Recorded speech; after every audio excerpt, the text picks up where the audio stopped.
नमस्कार, गायत्री ज्योतिष केंद्र में आप सभी लोगों का स्वागत है। आप लोगों के लिए हमेशा ही ज्योतिष शास्त्र से जुड़ी महत्वपूर्ण जानकारी के एपिसोड हम समय-समय पर प्रसारित करते रहते हैं। ज्योतिष शास्त्र की हर विधा से संबंधित जानकारी हम आप लोगों के लिए लेकर आते हैं। जन्म कुंडली विश्लेषण हो, नवग्रह जनित उपाय हो, मूलभूत समस्याओं से जुड़े हुए उपाय हों, हस्तरेखा, वास्तुशास्त्र, अंक शास्त्र, हर विधा से संबंधित जानकारी हमारी आप लोगों के लिए रहती है। जानकारी ऐसी कि जिस पर यदि आप अमल करते हैं, तो उसका प्रतिफल आप अवश्य ही देखते हैं। आज भी हम आप लोगों के लिए नवग्रहों में महत्वपूर्ण ग्रह व मन के स्वामी जिन्हें कहा गया है चंद्रमा, उनसे संबंधित अत्यंत महत्वपूर्ण जानकारी लेकर आए हैं। 3 ऐसे उपाय जिन पर यदि आप अमल करते हैं तो उनका प्रतिफल आप अवश्य ही देखते हैं। पूर्व में प्रसारित उपायों के कमेंट बॉक्स में आप जाकर इस बात की पुष्टि कर सकते हैं कि ज्योतिष के उपाय कितने चमत्कारी, कितने लाभकारी होते हैं और बुरे वक्त में किस तरह से हमारी मदद करते हैं।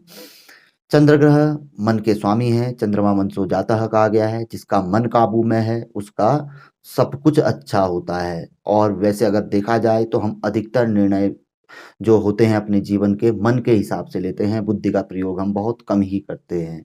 तो मन के स्वामी चंद्रमा की अच्छी स्थिति हमारे जीवन में लिए गए जो निर्णय हैं उनमें हमें सफल बनाती है। खराब स्थिति जैसे अमावस का चंद्रमा हो, नीचस्थ चंद्रमा हो या इसके अतिरिक्त चतुर्दशी का चंद्रमा हो या और चंद्रमा की स्थिति कोई खराब हो, छठे, आठवें, द्वादश भाव में चंद्रमा हो, तो ऐसी स्थिति में हमारे मन के द्वारा लिए गए निर्णय हमें असफल बनाते हैं, हमारे लिए पीड़ा आदि उत्पन्न करते हैं। चंद्रमा की कमजोर स्थिति हृदय विकार, हार्ट से संबंधित परेशानी देती है। इसके अलावा मानसिक असंतुलन व्यक्ति को कर देती है। मानसिक असंतुलन से संबंधित समस्याएं रहती हैं। मानसिक बीमारी से व्यक्ति ग्रस्त हो जाता है। त्वचा संबंधित रोग भी चंद्रमा की दशा हमें देती है।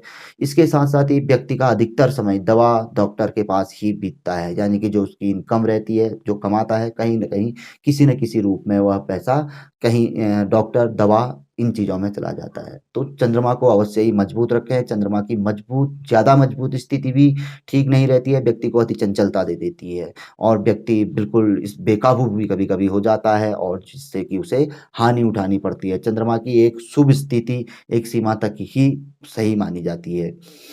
तो आज हम चंद्र ग्रह से पूर्व में भी काफ़ी अच्छे उपाय लाए हैं, लोगों ने आज़माए हैं, प्रतिफल देखा है। आज हम आप लोगों के लिए एक ऐसे उपाय लेकर आए हैं कि जिन्हें आसानी से आप लोग कर सकते हैं। तो सीधे-सीधे उपाय के बारे में बात करते हैं। पहला उपाय बताया गया है कि जब चंद्रमा की स्थिति कमज़ोर हो या चंद्रमा से किसी प्रकार की पीड़ा हमें हो रही हो, तो हमें प्रतिदिन अपने घर में कपूर का दीपक जलाना चाहिए। कपूर की से भगवान की आरती करनी चाहिए, विशेष तौर पर शिव शंकर की। दूसरा, कपूर को अपनी जेब में रख सकते हैं, अपने पास परमानेंट तौर पे या वस्त्र जहाँ पे आप रखते हैं वहाँ कपूर उसके बीच में डाल दीजिए। किसी न किसी तरीके से कपूर का जलाने में भी इस्तेमाल और अपने पास भी इसे रख सकते हैं।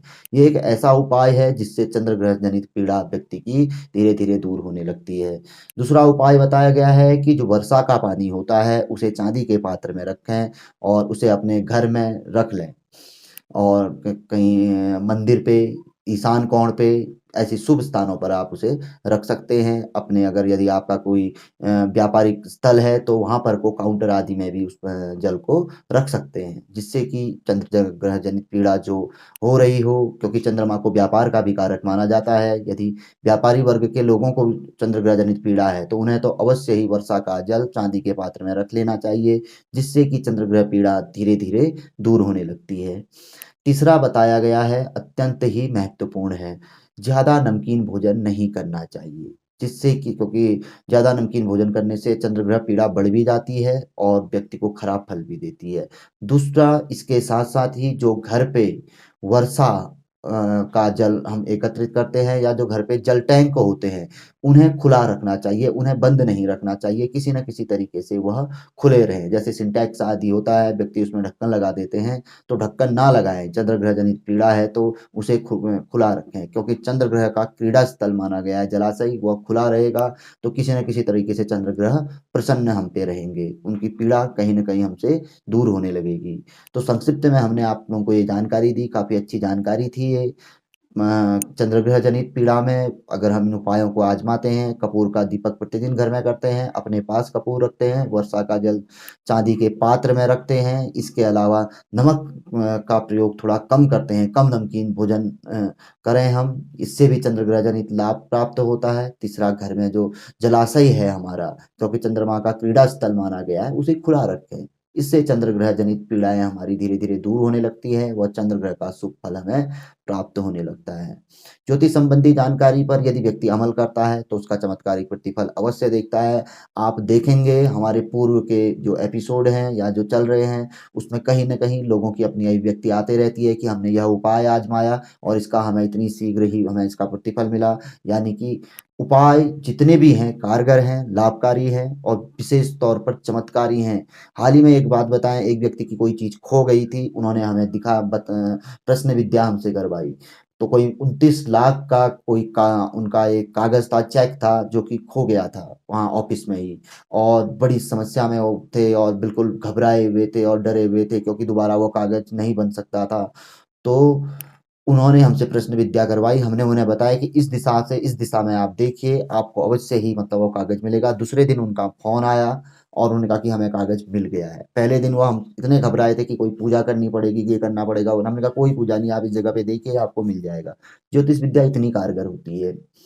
तो उम्मीद करते हैं आपको आज की जानकारी पसंद आई होगी। तो पसंद आए तो जरूर वीडियो को लाइक कर सकते हैं, आगे बढ़ाकर शेयर कर सकते हैं। नए लोगों से हमेशा आग्रह रहता है गायत्री ज्योतिष केंद्र के साथ जुड़े, चैनल को सब्सक्राइब करें, बेल आइकन दबाएं। बहुत अच्छी जानकारी है गायत्री ज्योतिष केंद्र की, कभी ना कभी कहीं ना कहीं यह जरूर ही काम आएगी, लाभकारी रहेगी।